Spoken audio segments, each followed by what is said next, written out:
आज की इस वीडियो में हम बात करेंगे related to the dishonour of the instruments और सबके साथ लियन के बारे में, राइट ऑफ सेट ऑफ के बारे में, बैंक का कस्टमर रिलेशनशिप के बारे में। वीडियो को एंड तक जरूर गो थ्रू करना। और अगर कंप्लीट कोर्स चाहिए बैंक प्रमोशंस का या प्रमोशन से रिलेटेड सभी पीडीएफ एंड अपडेट चाहिए तो सिंपली लिख दो प्रमोशंस और उसे व्हाट्सअप कर दो टू द नंबर 8360944207। सबसे पहले टॉपिक स्टार्ट करने वाले हैं related to dishonour of the cheques. यानी कि जब चेक को प्रेजेंट किया गया बैंक के पास और पेमेंट के लिए उसको रिफ्यूज कर दिया गया तो उसे कहा जाता है डिसऑनर। अब डिसऑनर के कौन से ग्राउंड्स हो सकते हैं, let's have a look at it. सबसे पहले होता है कि इनसफिशिएंट फंड्स है, यानी कि अकाउंट में पैसा नहीं था, उसकी वजह से सेक्शन 138 एप्लीकेबल होगा। बहुत बार आपने सुना होगा कि 138 के अंदर केस लगा दो, तो वो यही है कि इनसफिशिएंट फंड्स हैं तो केस लग सकता है। इसी तरह से हो सकता है कि सिग्नेचर मैच ना करें या फिर गलत सिग्नेचर हो, या हो सकता है कि चेक के ऊपर ओवर राइटिंग हो या ऑल्ट्रेशन की गई हो बिना किसी ऑथेंटिकेशन के, या कोई अकाउंट इशू भी हो सकते हैं, लाइक अकाउंट फ्रीज था, अकाउंट क्लोज था, इनऑपरेटिव था, या ड्रॉर की डेथ हो चुकी है, इंसॉल्वेंट है, इनसेन है, या हो सकता है कि स्टॉप पेमेंट इंस्ट्रक्शन दे दी गई हो, अब उसे भी सेक्शन 138 के अंदर कवर किया जा सकता है। या पोस्ट डेटेड चेक हो सकता है, उसको ड्यू डेट से पहले हो सकता है कि आपने लगा दिया हो अपने अकाउंट में। या स्टेल चेक हो सकता है, 3 महीने से ज्यादा पुराना हो गया हो। या वर्ड्स में फिगर्स में मिसमैच हो सकता है। या फिर जॉइंट अकाउंट रूल्स के साथ कंप्लाई ना किया गया हो, जैसे अकाउंट दो नाम में सिग्नेचर किसी एक पर्सन के हुए हैं। या फिर सीटीएस बेस्ड रिजेक्शन भी हो सकती है कि जो क्वालिटी ऑफ इमेज थी काफी बेकार भेजी गई थी, या स्कैन कॉपी मिसमैच हो गया, या इनवैलिड इंस्ट्रूमेंट था, या रॉन्ग क्रॉसिंग हो सकती है, अकाउंट पे रूल्स की वायलेशंस हो सकती है। ये सभी कारण हो सकते हैं, कोई सा भी कारण हो सकता है कि आपका चेक वापस हो गया हो। अब डिसऑनर की टाइप क्या होती है? एक होता है डिसऑनर बाय नॉन पेमेंट, जिसको हम सेक्शन 92 में कवर करते हैं, और एक होता है डिसऑनर बाय नॉन एक्सेप्टेंस, जिसको हम बिल्स ऑफ एक्सचेंज के लिए सिर्फ अप्लाई करते हैं, किसी और इंस्ट्रूमेंट के लिए यानी कि प्रोमिसरी नोट चेक के लिए एप्लीकेबल नहीं है। जब हम बात करते हैं डिसऑनर बाय नॉन पेमेंट, तो मतलब होता है कि जब पेइंग बैंक ने पेमेंट को रिफ्यूज कर दिया, ऑनर करने से मना कर दिया, तो उसको हम कहते हैं dishonour bye non payment, right. तो प्राइमरी रीजन हमेशा यही रहता है कि फंड्स जो थे वो सफिशिएंट नहीं थे, या और कोई रीजन भी हो सकते हैं, जैसे मैंने आपको इतने सारे रीजन बता दिए, वो सभी रीजन भी हो सकते हैं। अब वैलिड लाइबिलिटी के बारे में अगर बात करें तो चेक जो है वो डिस्चार्ज देता है किसी लॉफुल डेप्ट को, लाइबिलिटी को। तो अगर वो लाइबिलिटी डिस्चार्ज नहीं हुई तो सेक्शन 138 के अंदर केस लग सकता है। वैलिड रीजन क्या है? अगर मान लो कोई बिजनेस ट्रांजैक्शन थी, लोन रिपेमेंट थी, परचेज कंसिडरेशन थी, लेकिन भाई पैसे नहीं दिए, पर्सन ए ने सामान ले लिया और चेक दे दिया, चेक एक्सवाइजेड ने जब लगाया बैंक में जाकर के ये पेमेंट हुई नहीं, तो डेफिनेटली अब इनके बीच में एक लॉफुल ट्रांजैक्शन हुई थी, अ लॉफुल कंसीडरेशन, कंसीडरेशन बोलते थे ना उसको, कि आपने पैसे लिए थे या उधार लिया था, या जो कोई भी चीज थी जो एक कंसीडरेशन थी, लॉफुल कंसीडरेशन थी, लीगल कंसीडरेशन थी, जब उसकी पेमेंट नहीं हुई तो उसे डिसऑनर माना जाएगा और सेक्शन 138 उसके ऊपर अप्लाई हो सकता है। लेकिन अगर आपने कोई गिफ्ट दिया था, लेट्स से गिफ्ट के बतौर आपने कोई चेक दिया था, लेट्स से एक फादर ने अपने बेटे को गिफ्ट के रूप में दे दिया, चेक दे दिया, भाई वो डिसऑनर हो गया ना, तो कोई केस नहीं लगेगा। अगर मान लो किसी पर्सन ने ड्रग मनी के लिए चेक दे दिया, इलीगल कंसिडरेशन होगी तो भी नहीं लगेगा। अगर कोई कॉन्ट्रैक्ट वॉइड कॉन्ट्रैक्ट है, यानी कि बनता ही नहीं है भाई, फिर भी आपने उसमें कॉन्ट्रैक्ट कर लिया और चेक दे दिया, तो अगर चेक फेल हो भी गया, डिसऑनर हो भी गया, तो भी कोई केस नहीं बनेगा। अब इक्विवेलेंट रीजन कौन कौन से हो सकते हैं? जैसे एक तो हो गया कि इनसफिशिएंट फंड्स हैं, या फिर स्टॉप पेमेंट करी गई है, काउंटर मांड कर दिया चेक को। लेकिन और रीजन क्या हो सकते हैं? अकाउंट बंद हो चुका है, that could be the reason. Refer to drawer, let's say payment issues हैं, वो भी चीज हो सकती है।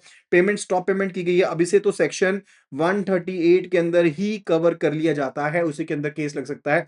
या एक्सीड अरेंजमेंट हो सकता है, यानी कि बैलेंस है अकाउंट में 50,000, चेक आ गया 60,000 का, ठीक है, तब भी वो डिसऑनर हो सकता है। अब नोटिस टू ड्रॉर देना काफी ज्यादा जरूरी है, यानी कि अगर चेक डिसऑनर हो गया है, बैंक ने चेक को वापस कर दिया अनपेड, साथ में दी जाएगी आपको मीमो, ठीक है, साथ में क्या दी जाएगी? एक मीमो दी जाएगी जिसमें रीजन लिखा रहेगा। तो उस केस में आपके द्वारा, यानी कि पेई के द्वारा एक नोटिस दिया जाता है, that is said to be the demand notice, right. क्या दिया जाएगा? एक डिमांड नोटिस दिया जाएगा 30 दिन के अंदर अंदर। जैसे आपको रिटर्न चेक रिटर्न हो गया 13 तारीख को, तो 13 तारीख के बाद 30 दिन के अंदर अंदर आपके द्वारा, यानी कि पेई के द्वारा एक डिमांड नोटिस जाएगा to the drawer of the instrument, कि भाई पैसे दो, पेमेंट की डिमांड करोगे आप।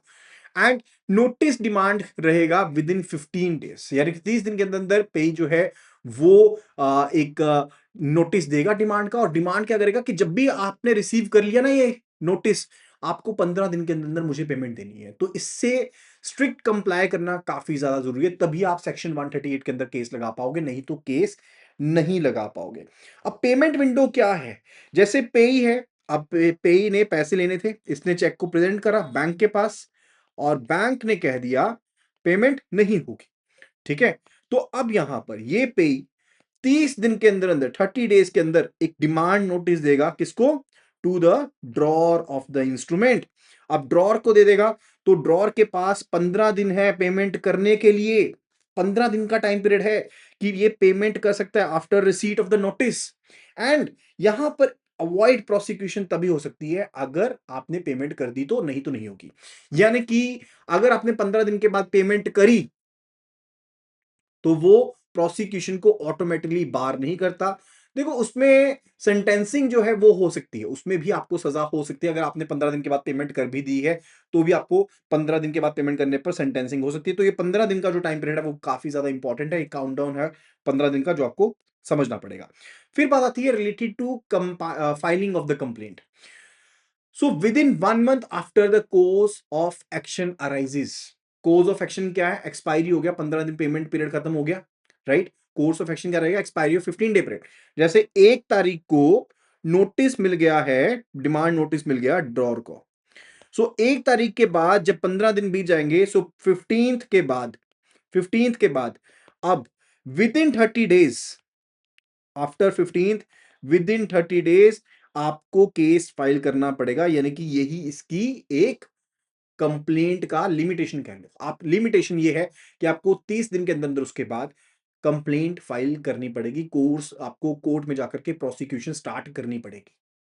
ये चीज क्लियर होगी है?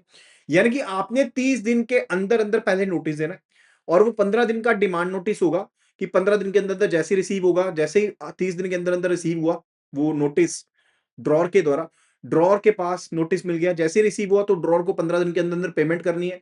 लेकिन 15 दिन जैसे ही लैप्स हुए, उसके बाद 30 दिन का टाइम पीरियड है पेई के बाद कि वो केस फाइल कर सकता है। और कंप्लेंट किसके पास जाएगी? मैजिस्ट्रेट कोर्ट के पास ये जो है कंप्लेंट जाएगी। जहां पर चेक डिसऑनर हुआ था या जहां पर पेई की लोकेशन है, वहां पर इसकी ज्यूरिसडिक्शन हो सकती है। पेनल्टी क्या पड़ती है अगर समरी प्रोसीडिंग हो? तो क्या पेनल्टी है in case of summary proceedings?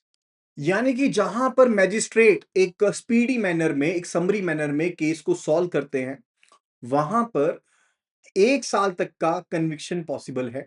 यानी कि मैजिस्ट्रेट अगर फील करते हैं कि समरी ट्रायल सफिशिएंट है तो ठीक है, लेकिन अगर वो लगता है उनको कि ये इनसफिशिएंट है, तो रेगुलर ट्रायल स्टार्ट हो सकता है।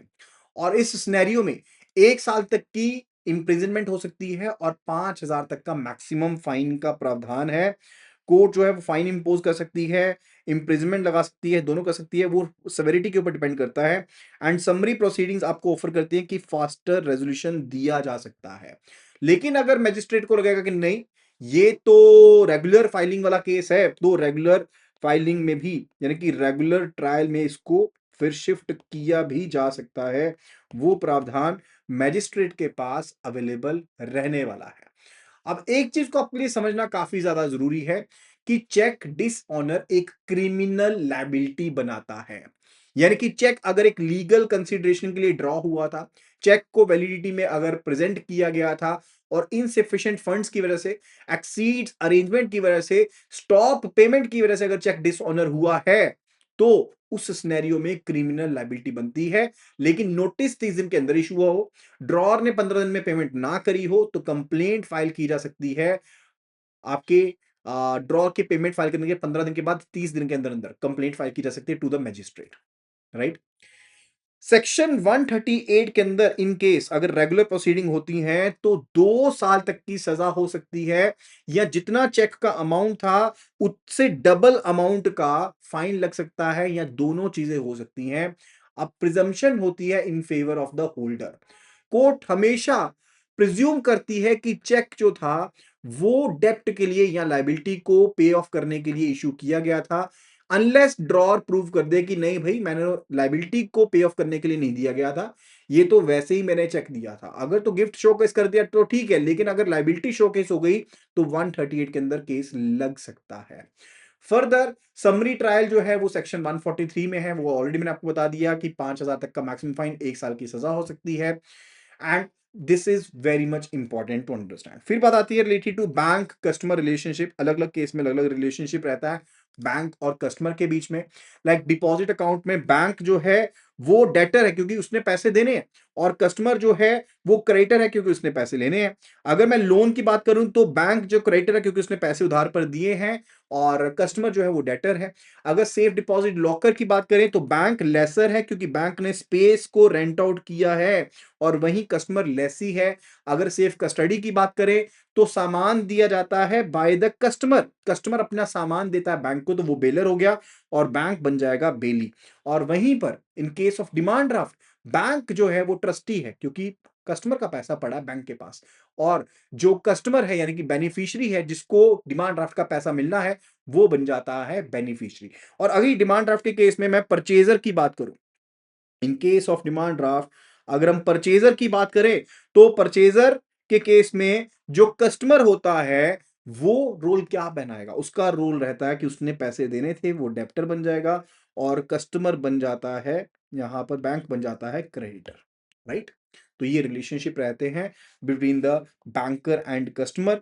अब हम बात करने वाले हैं रिलेटेड टू द लियन। तो लियन का टॉपिक भी काफी ज्यादा इंपॉर्टेंट है, बट चार्जेस से रिलेटेड जो वीडियो है वो हम कवर करेंगे नेक्स्ट वीडियो में। मेक श्योर कीजिएगा इस वीडियो को फटाफट से लाइक कीजिएगा, शेयर कीजिएगा।